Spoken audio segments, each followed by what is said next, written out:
Chapter 3. I carried the woman down the hallway, past the corpses of my fellow prisoners, past the dead bodies of the guards I had slain in the hall, and into the main plaza area of the floor where the large firefight happened.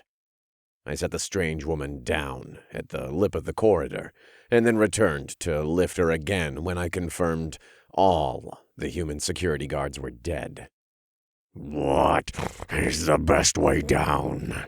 I asked her.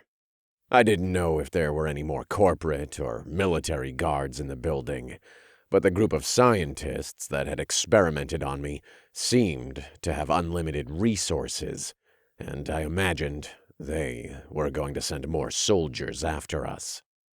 They will, but it will take them some time. We have a small window to escape this planet. Are you reading my mind? I asked her again, but the woman just shook her head a small amount. Speed over safety. Take the elevator down. God, got it. I growled as I sprinted across the floor of the massacre with her in my arms. I had my shotgun kind of cradled in my right arm against her half-naked body as I ran, and the rifle bounced against my armored back like an intense war drum. It was funny. I hadn't much cared about my life when I had the collar on, but now I had hope and someone who needed my help. The stakes were higher now, and my heart felt a twinge of fear. I didn't want to go back to the experiments, and I didn't want the strange woman to die. I did owe her my life. We reached the elevator, and I pressed the button for the bottom floor. The inside of the metal lift was covered with blood, and there were 2 bodies of my former comrades lying inside. Each had caught a bullet that ripped through their helmets, and there was no healing from being dead. I set the woman down, and she leaned against the wall. The door to the lift was closing behind us, and I grabbed whatever ammo, grenades, and knives I could from the Tiger Men bodies before the elevator started to fall down the shaft. The scientists tended to equip us with only the bare minimum of gear before we left for each mission, and the extra ammo, rifle grenades, and even knives helped to soothe a bit of my fear. I guessed that there would be another group or 2 of guards at the front entrance of the building, and it was going to be a pain in the ass to get through them all by myself, but at least I wouldn't be running out of bullets anytime soon.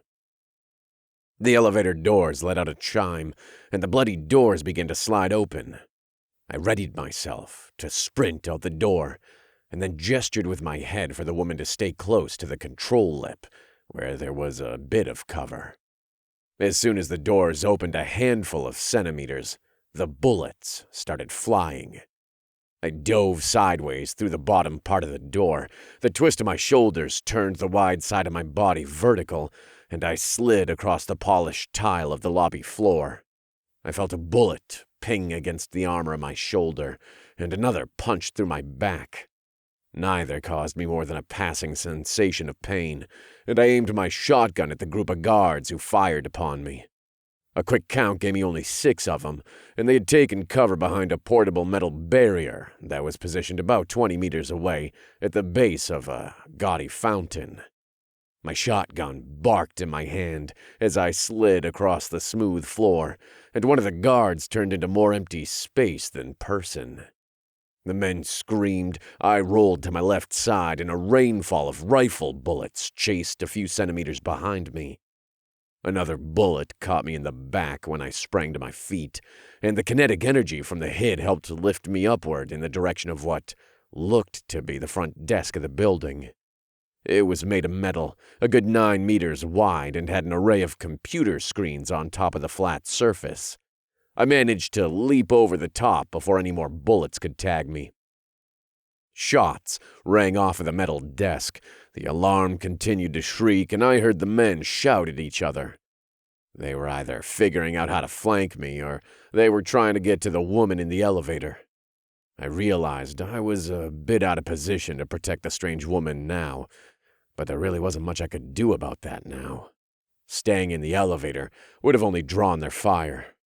I did a crouching walk to the far side of the desk and realized my cover must have also served as a guard station.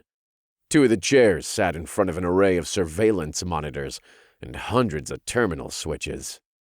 I could see the strange woman leaning against the wall of the elevator, and she glanced up into the camera as if she knew I was watching her. I could also see the group of men in the lobby. Two were moving toward the elevator, and the other three had lifted their portable bullet barrier and were moving toward the north side of the lobby.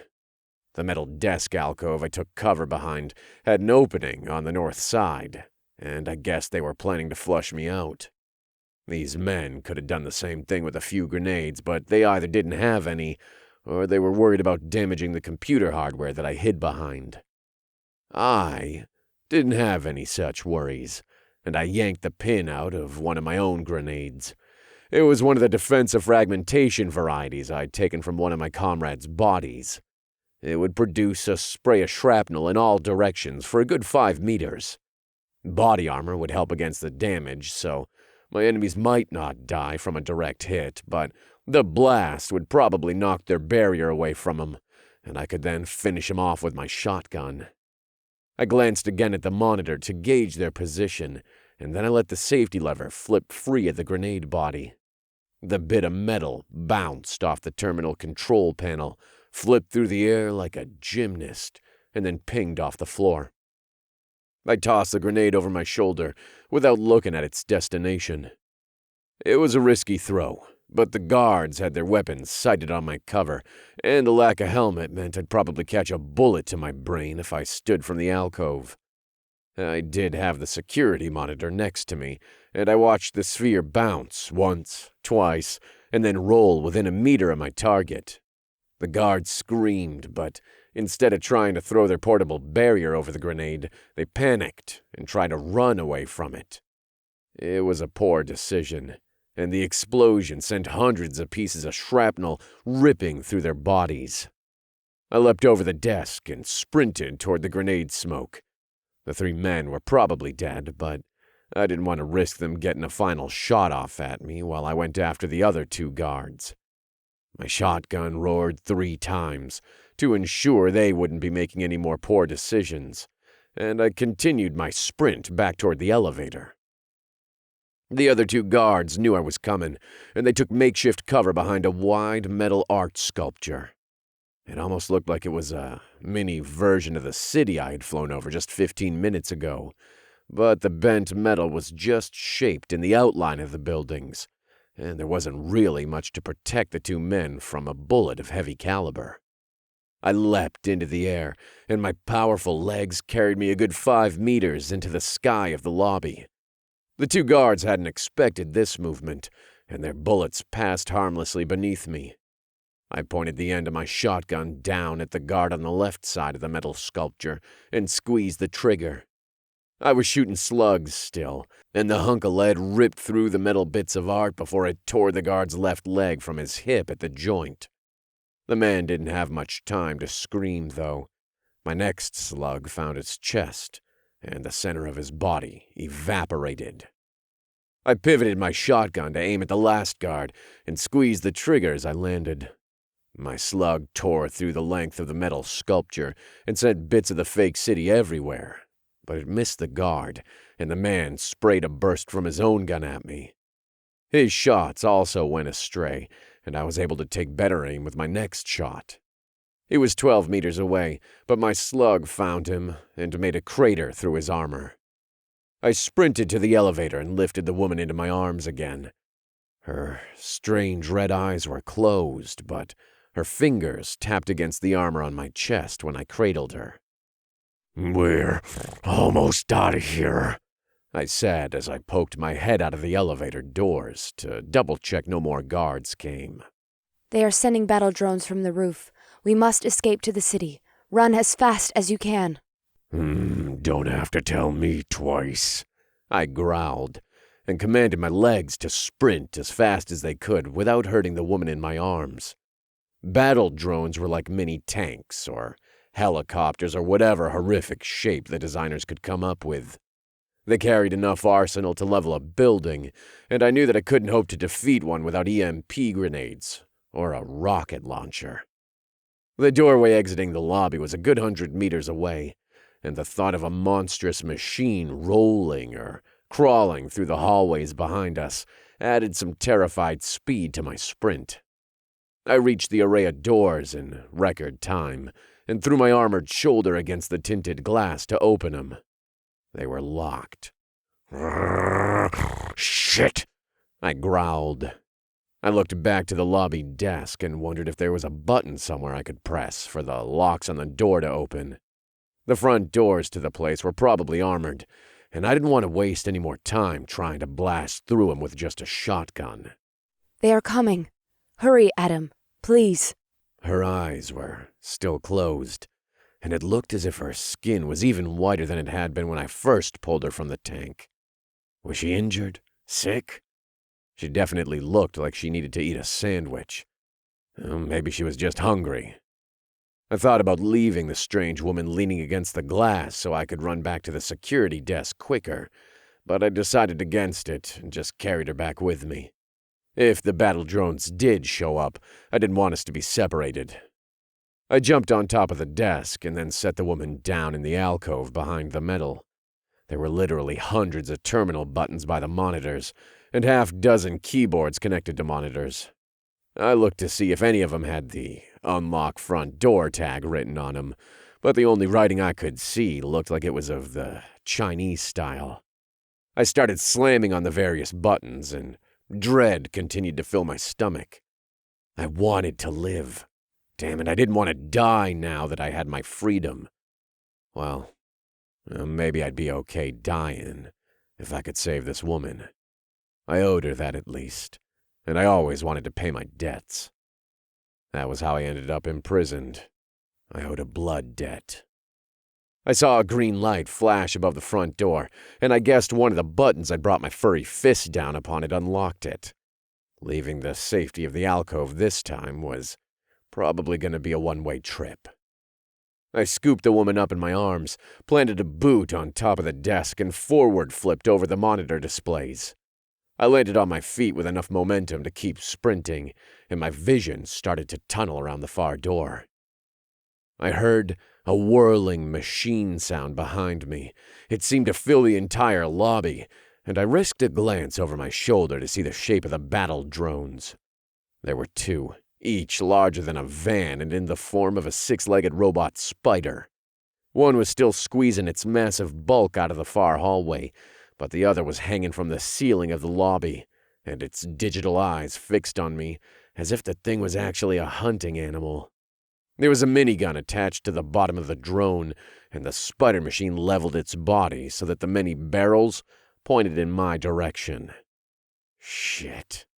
I will open the doors. Run faster, please.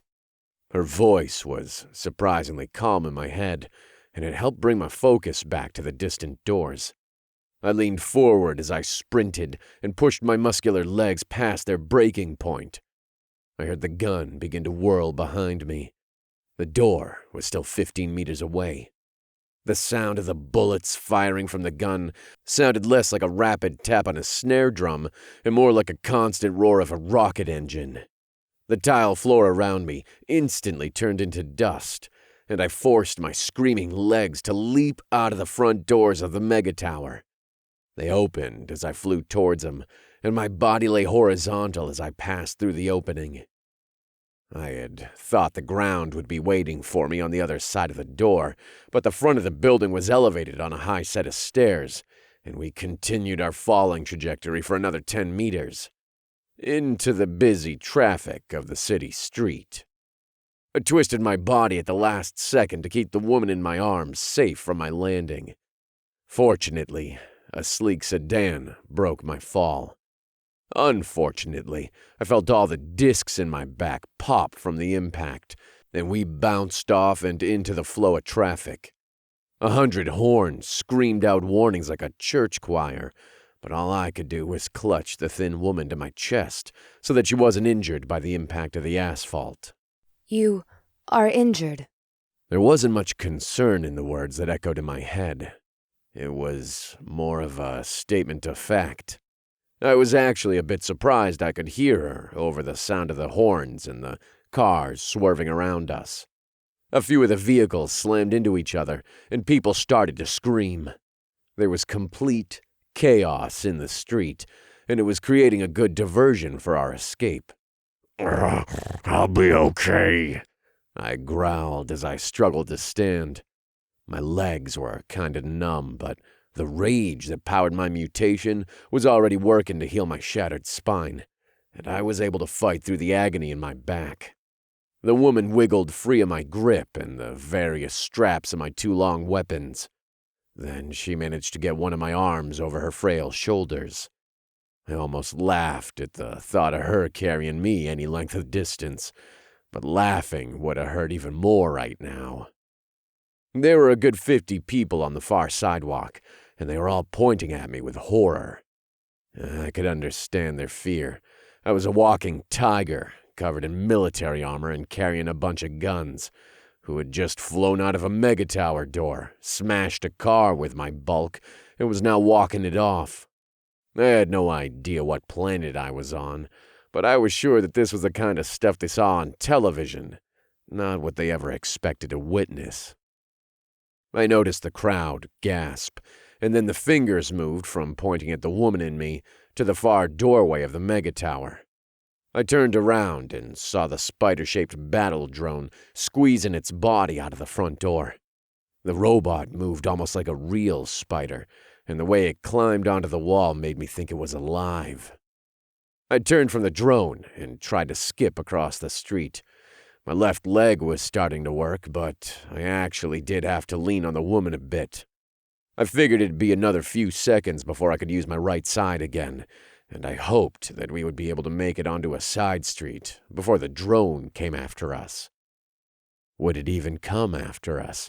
I had no idea how the official government or police forces worked in this world. Now, for all I knew, the place I just freed the strange woman from was actually the government, and every single cop or soldier here would be searching for us. My ears heard the distant whirl of the battle drone's gun, and I turned around with surprise. I almost couldn't believe what I was seeing. I pulled the black-haired woman into my arms and threw myself to the ground. It was half a second before thousands of bullets tore through the cars, buildings, and citizens on the busy street. Horns went off, metal screeched, and people screamed. I saw the citizens on the street try to run, but the bullets were like a molten laser cutting through the crowd without remorse. Blood, clothes, pieces of building, hunks of sidewalk, and body parts flew everywhere, and I turned my back to the drone with a hope that my armor would keep the woman in my arms safe. We both lay as still as we possibly could, and I began to count the number of seconds that passed while the bullets laid waste to the city street. 15 seconds passed before the gun stopped firing. Somehow, I hadn't been hit, but I didn't even want to look at the rest of the street. It was now obvious that this woman was important to whoever these fucks were, since they were more than willing to kill hundreds of innocent people to ensure that she didn't escape alive. We needed to get out of here, but I didn't know how to move without the drone spotting us. They will not stop until I am dead. They know their fates are sealed if I escape. Please, help me, Adam. I'm trying, I panted. If you've got any ideas on escaping these assholes, let me know. I expected the woman to ignore my question again, so I was surprised when she actually replied. There is a manhole cover 4 meters northwest of us, by the white vehicle. I pivoted my head up and around to see the sewer entrance. It was some 4 meters away, which might as well have been a kilometer away, given that the battle drone was probably waiting for still alive on the street below to move so that it could open fire again. At least my spine felt as if it was healed from the impact with the car. Hold on to me, I growled to the woman. She didn't make any sort of movement to indicate she heard me, but I figured that she had. I pushed against the street with my left boot and slid my shoulder across the broken tarmac of the street. The drone didn't open fire, and I let out a sigh of relief. only 3 more meters to go. I pushed again with the side of my left boot and felt more than a little thankful for my increased tiger strength. It was as if I performed single leg squats with over 200 kilograms of resistance. Even the strongest of men would have had a problem doing this more than 2 or 3 times, but I felt just fine after 6, and I glanced up again to see how far away the manhole cover was. Still another 1.5 meters. I was surprised the drone hadn't seen me wriggle like a worm across the street. Maybe it was just out of ammo. I almost tried to turn my neck around to look at the thing, but I decided against the move. Even if the drone was out of ammo, it would have been able to crush me with one of its spider legs. It probably just hadn't seen me, and turning my head to look at it might be all the thing needed to know that I was alive. 6 more pushes brought me to the manhole cover. My next challenge was getting the thing off the ground without the drone seeing me. I guessed it'd be impossible, and I realized that I was just going to have to be quick and hope I could make it down into the sewer before the thing could shoot me. Get ready to jump down. I'll lift it and you go. I'll follow, I instructed the woman, but she again gave me no sign she heard me. Her eyes were open, though, and the strange red orb stared into mine with an unnerving intensity. Here we go, I growled as I lifted the cover.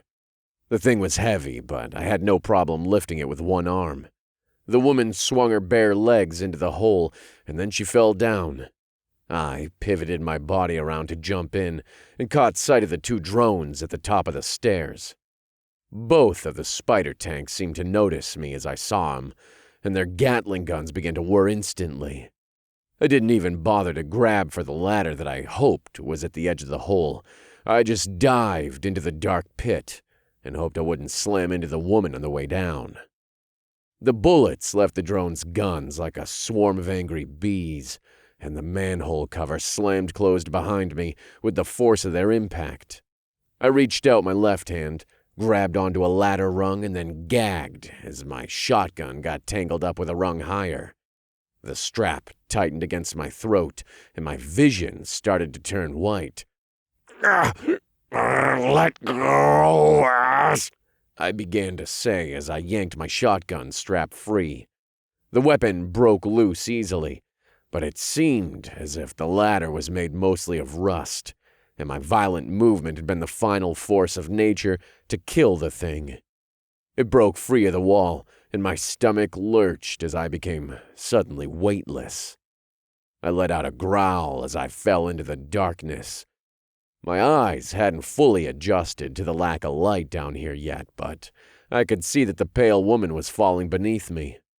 She didn't scream, though, and I almost laughed at the irony of us both dying in a fall after we had escaped death so many times in the last few minutes. Then I was in a river of water. Sewer water. It flowed over my head, and I fought against gagging and vomiting while I reminded myself not to breathe in the sewage. I kicked to the surface and was then swept up into the current of the disgusting river. The pale woman fought against the river next to me, and I reached out my left arm to grab her. I missed the first time, then the second time, but I managed to catch her the third time, and I pulled her close to me. Then we fell off a slimy waterfall, and I lost my grip on her. I swam to the surface of the sewage again, tried not to vomit, and looked for the woman. She was splashing against the current downstream of me, and I kicked my powerful legs a few more times to catch up to her. My vision had adjusted to the darkness now, and I could see her red eyes actually looked a bit panicked. I pulled her to me again and caught a ladder on the side of the river. A few tense seconds later, I managed to yank us both out of the filth and onto a pathway a good 2 meters above the river. I gulped air when we were safe, felt my insides twist, and then couldn't keep the contents of my stomach down. I vomited down into the river until my actions were just a dry heave. The retching took me a good half-minute, and I felt the woman's hands gently pat me on the shoulders near the end. It was meant to be a soothing motion, and I nodded at her once I'd finished puking. "Thanks," I said, but the woman didn't nod or smile. They will keep looking. We must continue our escape. "Where? Do you have friends who can help us? I have none on this planet. I don't even know where we are." We are on TRAPPIST-1E. Eventually, they will need funds to procure a ship. For the moment, we need to continue. We need money and a place to rest. Let us continue in the sewer for a bit more, and then go to the surface. How long can you maintain your form? The longest I've done it is for half an hour. I get so angry, and my hunger overwhelms me. I start to lose myself. I saw others go insane when the scientists kept them in this state for too long. I closed my eyes as I spoke and tried to push the memories away. How long had it been since the collar forced me to change? 15 minutes? 20? The helmet had a clock on it I used to track the time, so I felt a bit naked without it. Still, I didn't feel very angry yet. I didn't feel as if the rage was starting to burn the edges of my mind. I would be fine for another quarter of an hour or so, I guessed. I do not want you to go insane. Let us find some money and a place to rest. As I said before, speed is of great importance.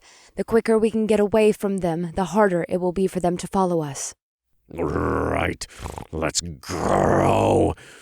Are you going to tell me who they are and why they had you imprisoned there? I asked her as I began to walk. The woman followed me, but she didn't answer, and I decided not to ask again until we had made it to safety.